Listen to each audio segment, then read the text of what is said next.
Assalamualaikum warahmatullahi wabarakatuh. Innal hamdalillahi nahmaduhu wa nasta'inuhu wa nastaghfiruh wa na'udzu billahi min syururi anfusina wa min sayyiati a'malina. May yahdihillahu fala mudilla lahu wa may yudlilhu fala hadiyalah. Asyhadu an la ilaha illallah wahdahu la syarikalah wa asyhadu anna Muhammadan abduhu wa rasuluh.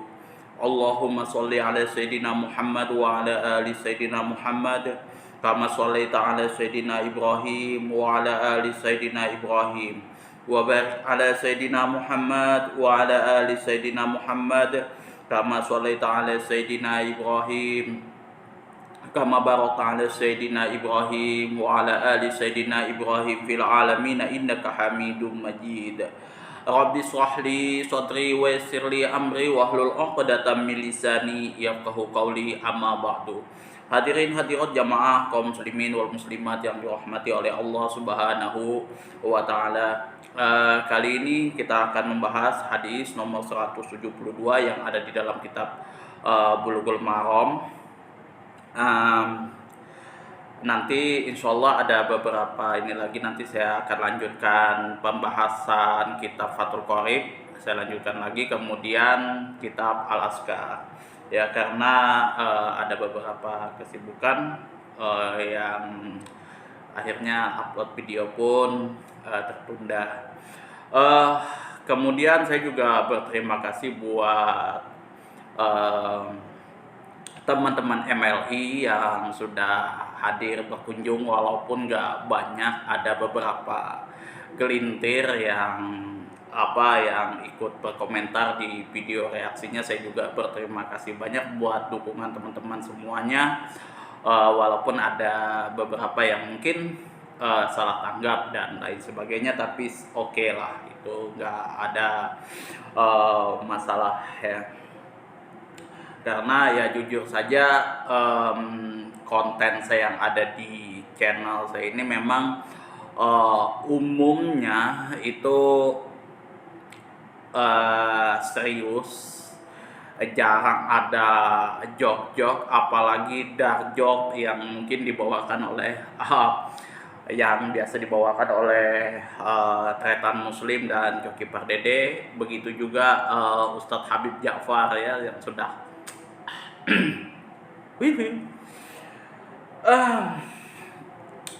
tapi bukan berarti pembawaan saya memang serius, wajah datar kayak gitu kan, terus juga bercanda pun susah kayak gitu, mau ketawa pun kaku. Sebenarnya enggak.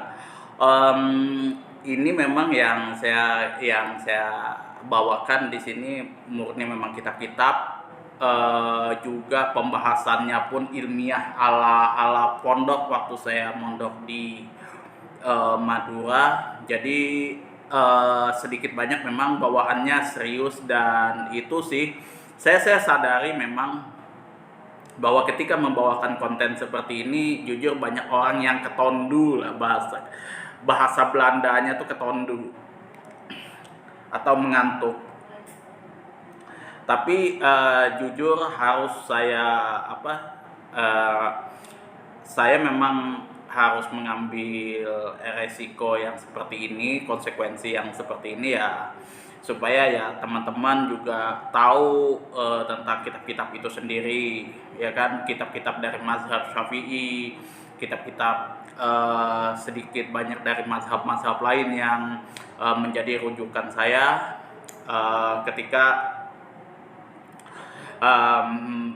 menemukan suatu perbedaan pandangan di beberapa kalangan ustadz, alim ulama dan lain sebagainya seperti itu. Jadi memang konten ini berbeda konsepnya dengan konten-konten yang lain, terutama mungkin teman-teman MLI biasa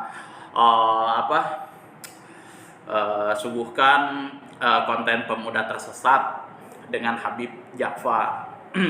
Kalau bedanya begini, kalau Habib Ja'far itu memang dia dosis-dosis rendah. Jadi dosis-dosis rendah yang mana ilmu yang beliau sampaikan ke teman-teman pemuda-pemuda tersesat itu ya masih kulitnya lah dari ilmu beliau yang beliau tularkan ke teman-teman.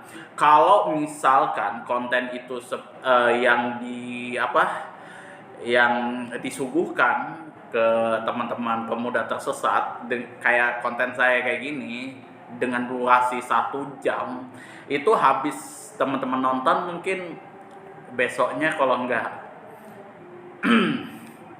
tersesat, bisa jadi ya wallahu alam lah, seperti itu ya. Memang ada marketnya, ada ininya, ada penikmatnya yang menyukai berbagai macam konten seperti itu. Jadi intinya sih saya nggak terlalu risau ya istilahnya dengan view jumlah subscriber yang memang baru sedikit, karena itulah resiko daripada kita yang menyuguhkan konten-konten ilmiah, terutama yang dibahas masalah kitab-kitab. Nah, cuman yang jadi masalah kalau menurut saya pribadi adalah kalau misalkan seperti yang sudah saya bahas sebelumnya, kalau misalkan teman-teman atau para netizen yang tidak bisa membaca kitab, kemudian yang yang wawasan tentang keagamaan itu kurang, masih tapi mempunyai rujukan ustadz-ustadz yang kompeten, yang bagus-bagus, itu tidak ada masalah. Tapi yang saya banyak temukan di beberapa kasus, di beberapa channel, yang ustadz-ustadz itu malah dibenturkan, malah di hate speech, malah ya segala macam lah seperti itu yang terjadi. Bahkan kalau saya melihat hujah yang mereka wacanakan kepada ustadz-ustadz yang berseberangan dengan mereka, itu bukan hujah-hujah yang ilmiah, bukan dengan dalil-dalil yang ilmiah seperti halnya dicontohkan ulama-ulama Ahlus Sunnah wal Jamaah di zaman dulu. Kalau misalkan contoh perbedaan ulama sekelas Imam Malik, berbeda pandangan dengan Imam Syafi'i, itu pembahasannya ilmiah, yang mana kedua-duanya memang sudah standarnya memang sudah diakui itu. Nah, kalau yang sekarang standar masih ecek-ecek, baca kitab masih belum bisa, kemudian kitab-kitab mazhab Imam Syafi'i-nya pun juga nggak ada yang tahu kayak gitu, terus ya berani meng-hate speech ustadz-ustadz, berani ngata-ngatain lah ustadz-ustadz yang lebih kredibel. Nah, itu yang bahaya. Apalagi kalau misalkan sudah menyangkut akidah ustadz-ustadz atau habib-habib yang lain, itu saya paling nggak suka seperti itu. Walaupun kita berbeda pandangan, seperti itu, walaupun berbeda pandangan. Contoh misalkan ada orang yang mengatakan Habib Ja'far Syiah misalkan. Saya sampaikan saja, misalkan ada yang mengatakan bahwa Habib Ja'far Syiah kayak gitu. Ingat, ketika kita mengatakan itu kepada seseorang, ya Syiah kah, kafir apa segala macam tanpa dasar yang jelas, itu bahaya. Karena apa? Itu masalah akidah seseorang. Masalah akidah seseorang. Itu jadi jangan sampai teman-teman atau ya konten kreator yang lain, yang membuat konten reaksi seperti itu terlalu berlebihan, apalagi sampai menuduh seseorang, itu bahaya. Apalagi kalau yang isi yang dikatakannya sudah menjurus ke Syiah akidah seseorang, nah itu yang bahaya. Jadi itulah yang hati-hati ketika teman-teman berkomentar, memproduksi sebuah video dan lain sebagainya, harus mempunyai keilmuan yang memadai, ya, matang. Apakah membuat konten keagamaan itu harus mempunyai ilmu yang tinggi, tidak juga sebenarnya. Kalau saya pribadi itu ya, menurut opini saya pribadi. Karena jujur aja, kalau yang namanya bermuatan Islami dan lain sebagainya, menegakkan syiar-syiar agama Islam dengan cara apapun itu tidak ada masalah sesuai dengan kompetensinya, seperti itu. Misal kayak ibu saya kayak gitu, dia rumus-rumus tilawah saja yang beliau masukkan di konten saya, ya sebatas itu saja. Beliau tidak berbicara masalah hukum fikih dan lain sebagainya. Begitu juga suatu saat yang lain ya mereka akan mengatakan seperti itu. Tapi kalau misal sudah berbicara masalah hukum dan itu di luar dari kompetensi dia, maka itu yang berbahaya. Nah, contoh ya yang mungkin sudah sempat kita bahas, ya sudah kita bahas sebelumnya, ada yang berbicara masalah hukum dan lain sebagainya, yang mana itu offset, ya kita bisa tegur, dan itu kita usahakanlah seminimal mungkin untuk kita cegah, ya kita jauhilah seperti itu. Apalagi kalau saya sudah nggak suka itu kalau misalkan sudah berbicara teori-teori konspirasi yang mana itu masuk ke dalam bab agama, itu saya nggak suka, itu saya langsung ketepikan. Oke, kita lanjut pembahasannya. Hadis nomor 172, yang mana hadis ini diriwayatkan dari Abi Mahzurah.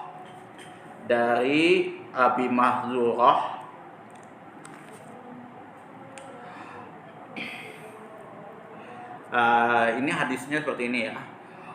Wa an Abi Mahzurata anna nabiyya sallallahu alaihi wasallam qala awalul waqti ridwanullah wa awsatuhu rahmatullah wa akhiruhu afullah, akhrajahu Daruqutni bisanadin dhaifin jiddan. Jadi bisanadin dhaifin jiddan. Walid Tirmizi min hadis ibni Umar min hadis ibni Umar nahuhu dunal ausati wa huwa dhaifun aidan.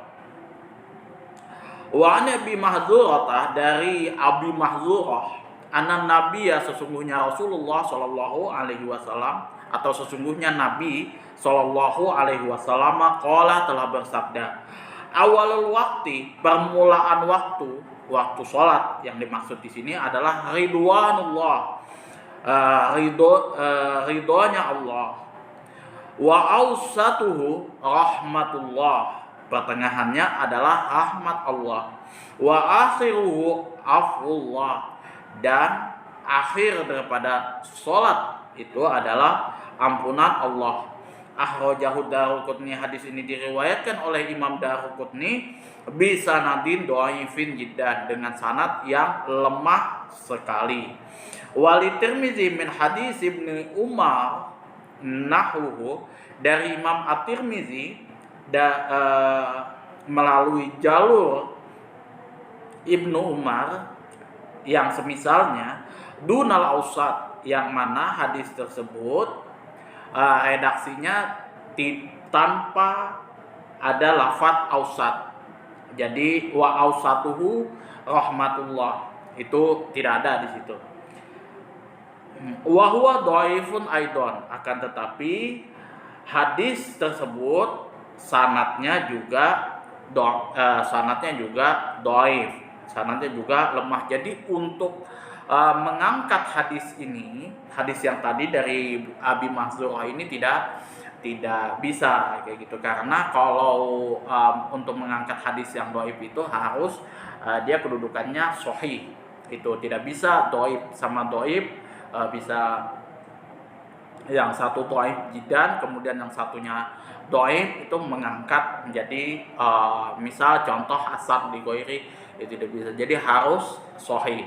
Sama halnya kalau kita menerima berita Itu kalau misal yang satunya predikatnya ini orangnya lemah, meragukan lah seperti itu, kemudian banyak melakukan kesalahan kayak gitu kan, lemah lah pokoknya intinya ingatannya, ya otomatis berita yang dia sampaikan ke kita pending dulu kayak gitu kan. Ini jangan-jangan nggak benar nih orang nih, penyampaiannya salah nih. Kemudian ada juga orang yang sama juga kedudukannya, walaupun dia agak-agak bagus lah sedikit, tapi dia ingatannya juga lemah, kurang juga kemampuan dalam kepintaran dan lain sebagainya, maka juga kurang begitu bisa istilahnya kita mempercayai berita yang dia sampaikan, kecuali di situ yang menyampaikan berita itu bisa kita terima itu kalau misalkan ada seorang teman lagi,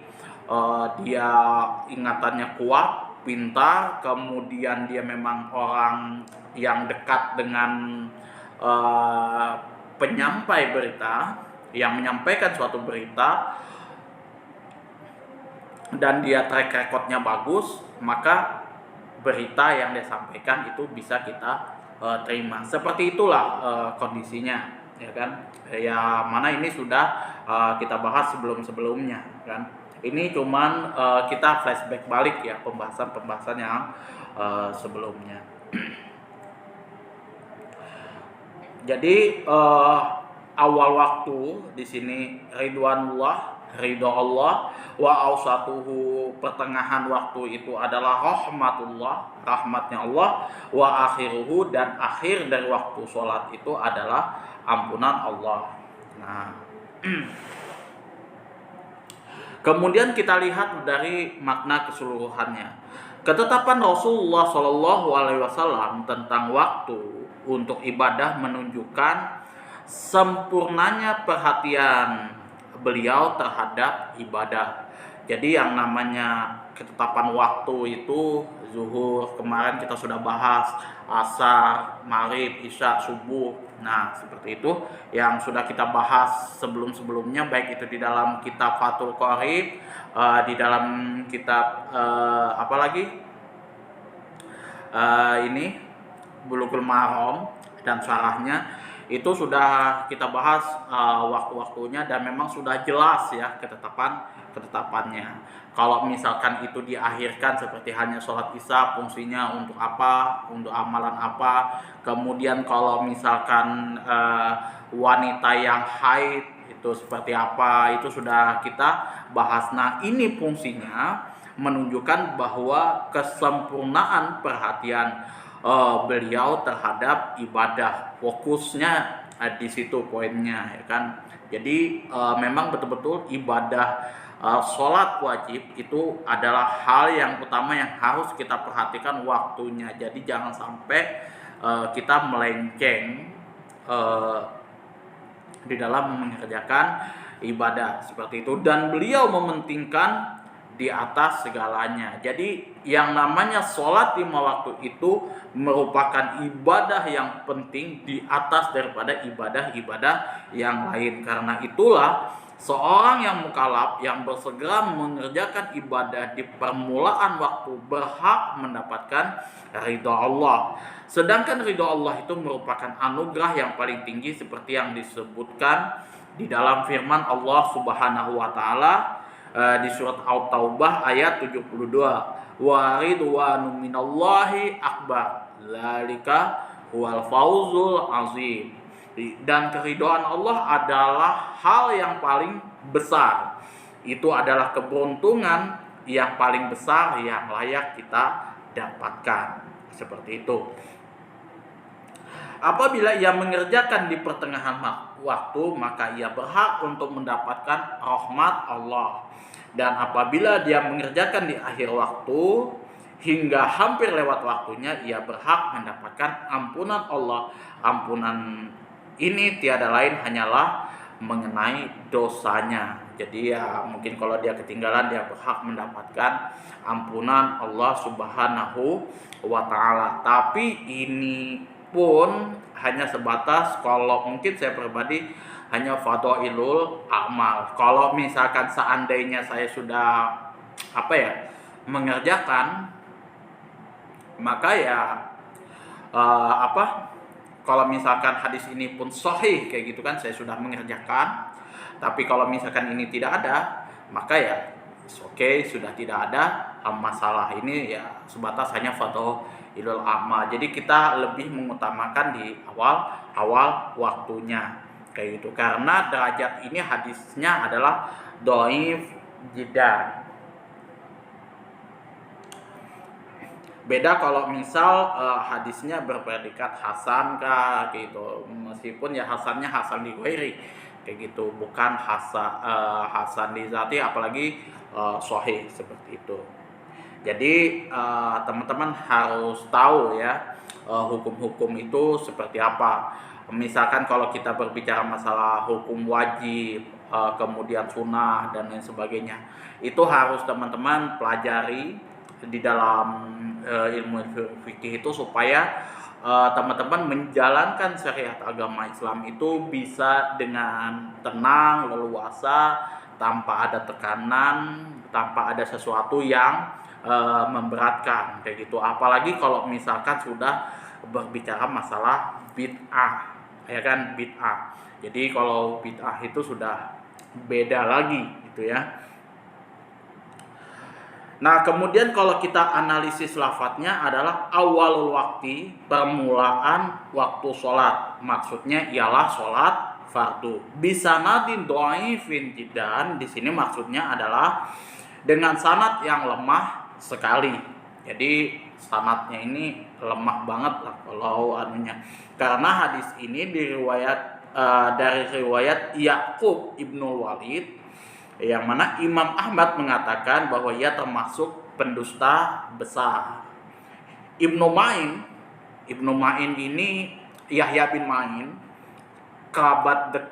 kawan dekat daripada Imam Ahmad bin Hambal, menganggap sebagai pendusta. Sedangkan Ibnu Hibban mengatakan sebagai pembuat hadis. Jadi yang sering membuat hadis, ya kan, pengarang hadis lah, seperti itu.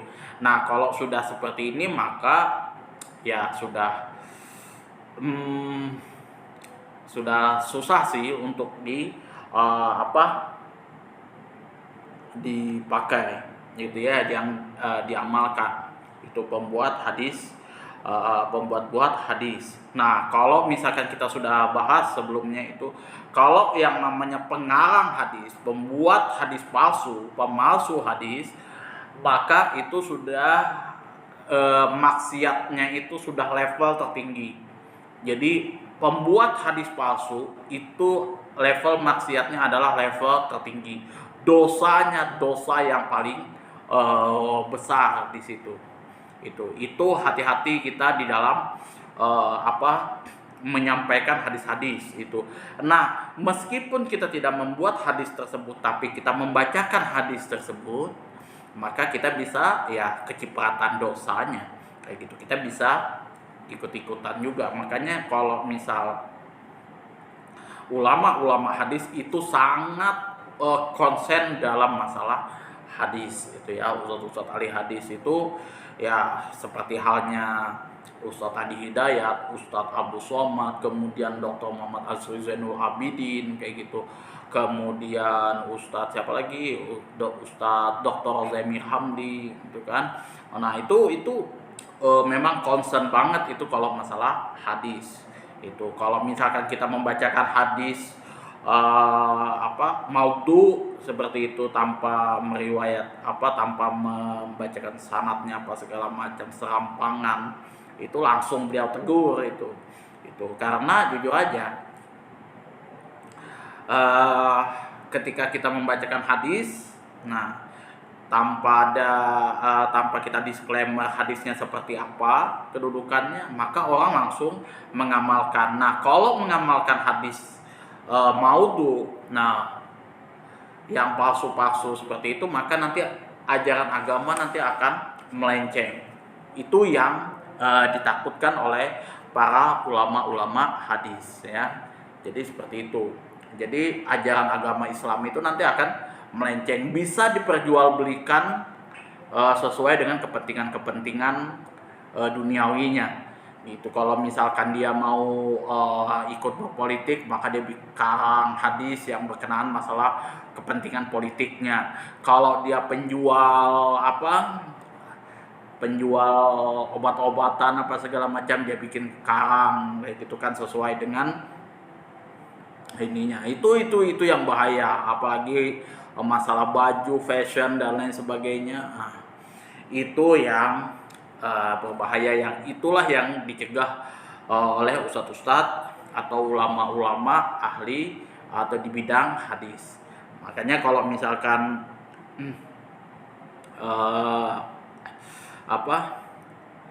Ibnu Rusdi kalau tidak salah mengatakan bahwasanya kalau kita mau membodohi orang awam itu, ya kita bungkus aja sesuatu yang batil dengan bungkusan agama. Jadi sesuatu yang batil itu bisa kita gunakan, kita bisa percantik dengan hiasan agama, dan mereka pasti ikut. Nah, itu yang bahaya, bisa jadi terorisme seperti yang sekarang ramai terjadi kayak gitu kan. Di berbagai macam negara itu balutannya semuanya agama, Al-Quran hadis seperti itu. Tapi banyak orang awam yang tidak ngecek dulu kayak gitu kan, ini hadisnya, Al-Qurannya misalkan tafsirnya seperti apa, kemudian hadisnya, kedudukan hadisnya seperti apa, dhaif apa segala macam, kemudian asbabul wurudnya seperti apa. Itu orang awam jarang bisa menelaah seperti itu. Langsung mereka telan mentah-mentah karena fashion orang yang mengatakan itu bagus, narasinya pun juga langsung mengena to the point kayak gitu, dengan balutannya segala macam, ya otomatis ngikut. Kalau misalkan saya pribadi, jujur aja, sewaktu saya membaca Dabir sendiri pun, situs resminya ISIS, saya menelaah memang seperti itu. Jadi Al-Quran hadis dibikin narasi yang bagus. Kalau misalkan orang awam, jelas langsung ikut. Karena jujur aja, kalau yang namanya di versi ISIS yang saya pernah pelajari, itulah teori konspirasi itulah yang mereka masukkan ke dalam ajaran agama Islam, yang mana itu bertentangan dengan ajaran Ahlussunnah wal Jamaah. Kalau ajaran Ahlussunnah wal Jamaah enggak seperti itu. Enggak bisa kalau yang namanya teori konspirasi itu dimasukkan ke dalam agama Islam untuk membuat suatu narasi-narasi memecah belah suatu umat. Itu yang tidak boleh. Jadi itu gambaran-gambaran kita ketika kita mencari seorang ustadz, mengaji kitab itu kan, seperti itu. Jangan hanya sebagaimana yang disampaikan oleh Habib Ja'far di BNPT kayak gitu kan. Jangan sampai berguru itu dengan ustadz yang cuman ratingnya tinggi seperti itu. Kalau misalkan rating ustadz itu tinggi karena memang dia kompatibel, nggak ada masalah kalau bagi saya. Tapi kalau misalkan cuman hanya ya sebatas reaksi apalah kayak gitu kan, cuman narasi kebencian saja, bagi saya sih nggak seperti itu. Itu memang nggak bisa kita ikutin. Nahwahu, hadis yang semisal, yaitu menyebutkan tentang awal permulaan waktu dan akhir waktu, hanya tidak disebutkan pertengahan waktu. Lafaz hadisnya lengkapnya seperti ini: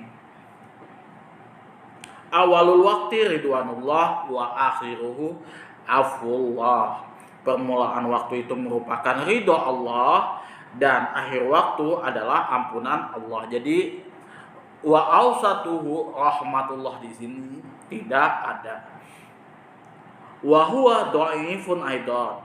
Hadis ini pun juga dhaif karena berasal dari riwayat Yaqul ibnu Walid. Tadi juga Yaqul ibnu Walid juga sama, itu juga kedudukannya beliau itu sebagai pendusta besar.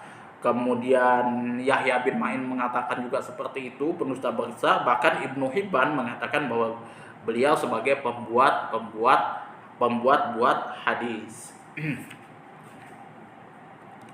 Fikih hadisnya adalah pembuktian adanya mufadalah, perbedaan keutamaan dalam bagian-bagian waktu sholat. Permulaan waktu merupakan yang paling utama karena pelakunya berhak mendapatkan ridho Allah Subhanahu wa taala. Yang pertengahannya adalah mengandung rahmat Allah, sedangkan yang paling akhir mengandung ampunan Allah. Ampunan ini tiada lain hanyalah mengenai dosa, ya kan, dosa misalkan dia terlambat sholat dan lain sebagainya, gitu kan. Yang mana kalau misalkan teman-teman mengamalkan hadis ini sebagai fadhailul amal, itu juga tidak ada masalah, itu kan, sebagai fadhailul amal. Tapi ingat, teman-teman harus kasih tahu bahwa hadis ini derajatnya adalah dhaif jiddan, itu lemah sekali. Abu Mahzurah al-Jumahi al-Makki, ini adalah nama lengkap daripada Abi Mahzurah. Ini nama dirinya dan nama ayahnya masih diperselisihkan. Ada beberapa pendapat mengenainya. Menurut suatu pendapat yang paling benar ialah Samurah ibnu Ma'in masuk Islam pada tahun pembukaan kota Mekah atau pada Fathul Mekah dan bermukim di Mekah hingga wafat.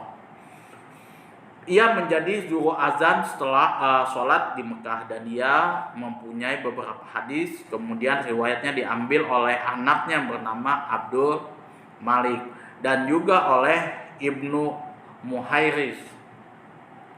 Imam Tobrani mengatakan bahwa ia wafat pada tahun 59 Hijriah. Nah, itu sejarah singkat daripada biografi singkat daripada Abu Mahzurah al-Jumahi al-Makki. Jadi kalau yang namanya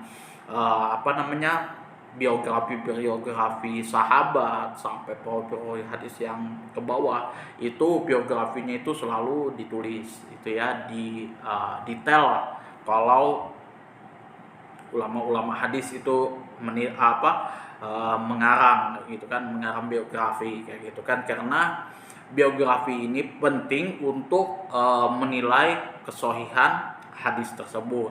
Jadi akhlaknya kayak gimana, kemudian dia dalam bergaul itu seperti apa. Jadi banyak pertimbangan dari seorang perawi hadis sekelas Amirul Mukminin fi Ulumul Hadis seperti Imam Bukhari itu menilai suatu hadis, perawi hadis itu. Kalau misalkan ada sedikit kecacatan, dia akan sampaikan seperti itu sesuai dengan kecacatannya itu tadi. Jadi tidak dilebih-lebihkan, tidak dikurang-kurangkan. Nah, makanya kalau saya itu senang kalau misalkan menjudge seseorang itu ya berdasarkan metode-metodenya ustadz-ustadz atau ulama-ulama hadis. Detail, simpel kayak gitu, tepat sasaran dan tidak dilebih-lebihkan, tidak dikurangi, sesuai dengan itu saja. Dan kalau untuk jarh wa ta'dil itu diperbolehkan untuk mengungkap aib seseorang, itu diperbolehkan gitu kan. Misalkan perawi hadisnya Rafidah kayak gitu, tergolong Syiah kayak gitu, itu diperbolehkan membongkar aibnya. Kemudian dia pendusta, itu diperbolehkan kayak gitu. Jadi untuk keperluan seperti ini hadis itu diperbolehkan. Jadi makanya kan kesalahan-kesalahan dari perawi, kecacatan-kecacatannya itu dibuka semua, ditulis di dalam kitab Jarh wa Ta'dil. Gitu. Jadi tidak ada masalah gitu. Nah, itu saja yang dapat saya sampaikan. Kurang dan lebihnya saya mohon maaf yang sebesar-besarnya apabila ada kesalahan saya yang keliru, mungkin ada pembawaan saya di beberapa kitab ini ya, di video ini, kemudian di video-video sebelumnya itu ada kesalahan, silahkan teman-teman atur di kolom komentar, kasih masukan, kritikan dan lain sebagainya itu. Nah, apabila ini bisa memberikan manfaat untuk teman-teman, saya turut senang, turut bangga kayak gitu, karena ini dia bisa menjadikan pencerahan lagi, memberikan semangat lagi untuk teman-teman menggali kitab-kitab kuning yang sudah teman-teman pelajari sebelumnya. Saya yakin mayoritas penduduk Indonesia ini, terutama di kalangan Jawa ya, di tanah Jawa, Sumatera, Madura, Lombok dan sekitarnya itu banyak yang mendalami kitab-kitab kuning juga seperti itu. Nah, supaya kita gali lagi, kita kaji lagi sama-sama pentingnya seperti apa kayak gitu. Jangan sampai teman-teman melupakan kitab-kitabnya, lebih fokus kepada ustadz-ustadz Google lah, seperti itu, YouTube lah, seperti itu, yang kredibilitasnya masih dipertanyakan. Akhirul kalam, wabillahi taufiq wal hidayah. Assalamualaikum warahmatullahi wabarakatuh.